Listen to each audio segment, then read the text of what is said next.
यामध्ये आरोपी गुन्हेगार अक्षय शिंदे याला तपासासाठी आणत असताना त्याच्या पहिल्या पत्नीने आरोप केले होते लैंगिक अत्याचाराचे आणि त्यामुळे अशा या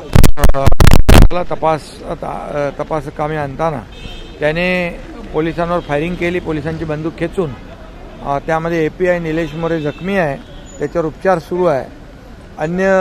आणखी पोलीस देखील त्याच्यामध्ये जखमी आहेत अशी प्राथमिक माहिती आहे आणि त्यामध्ये स्वसंरक्षणार्थ सेल्फ प्रोटेक्शनमध्ये यांनी पोलिसांनी बचावासाठी गोळीबार केला आणि त्याच्यामध्ये ही घटना घडलेली आहे अशी प्राथमिक माहिती माझ्यापर्यंत आलेली आहे. आता पोलीस तपास सुरू आहे, त्यानंतर जी काही वस्तुस्थिती आहे समजून येईल. विरोधक टीका करताना दिसत आहेत, आरोपीची कुठेतरी बाजू घेताना दिसत आहेत. कशाबद्दल? अरे ज्यांनी या लहान बच्चूवर अन्याय केला त्यावेळेस विरोधक सांगत होते याला फाशी द्या आरोपीला. आता तेच विरोधक जर त्याची बाजू घेत असतील आरोपीची, ज्यांनी जे अतिशय माणुसकीला काळीमा फासणारं कृत्य केलं, तर मग हे तर दुर्दैव आहे. आणि म्हणून अशा प्रकारच्या आरोपीची बाजू घेणं हे निंदाजनक आहे.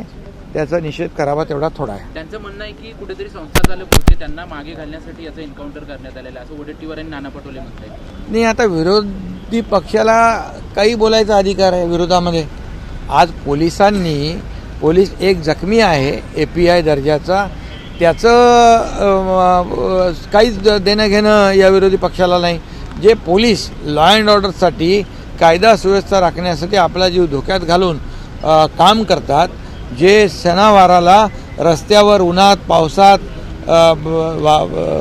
थंडी वाऱ्यामध्ये उभे राहतात आणि आपल्या कुटुंबापासून लांब राहतात, आणि अशा प्रकारचं जे पोलिसांच्याबद्दल आक्षेप घेणं, प्रश्नचिन्ह निर्माण करणं, खरं म्हणजे विरोधी पक्षाला मला वाटतं काही अशा प्रकारचं वक्तव्य करणं हे दुर्दैवी आहे. आणि खरं म्हणजे पोलिसांनी जे या ठिकाणी स्वतःच्या बचावासाठी किंबहुना जी काही घटना घडली त्याला फेस करण्यासाठी जी कारवाई केलेली आहे त्याचा तपास होईल, चौकशी होईल आणि ते पुढच्या गोष्टी समोर येतील. निवडणुकीला डोळ्यासमोर ठेवून ही कारवाई झाली असा देखील आरोप होतो. त्यांच्या पायाखालची वाळू सरकली आहे. मुख्यमंत्री माझी लाडकी बहीण योजनेने त्यांच्या झोप उडवलेली आहे, ते बिचारलेत आणि म्हणून त्यांना पराभव दिसू लागला आहे, म्हणून हे सगळे आरोप उलटसुलट करतायत. बदलापुर की जो बहुत ही दुर्भाग्यपूर्ण घटना घटी थी, उसमें आरोपी जो अक्षय शिंदे, इसकी बीवी ने जो कंप्लेंट की थी लैंगिक अत्याचार की, उसके बारे में पुलिस ला रही थी, उसमें उसने पुलिस की बंदूक खींचकर API नीलेश मोरे को फायरिंग कर दी और उसमें नीलेश मोरे घायल है और पुलिस ने बचाव के लिए उसके ऊपर फायरिंग की है. ऐसी प्राथमिक जानकारी मेरे पास आई है.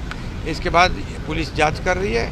बाद में जो डिटेल में है वो तो बाद में पता चलेगा. पुलिसकर्मी भी जख्मी हो चुका है, उसकी क्या? पुलिसकर्मी जख्मी है, उसके ऊपर उपचार शुरू है.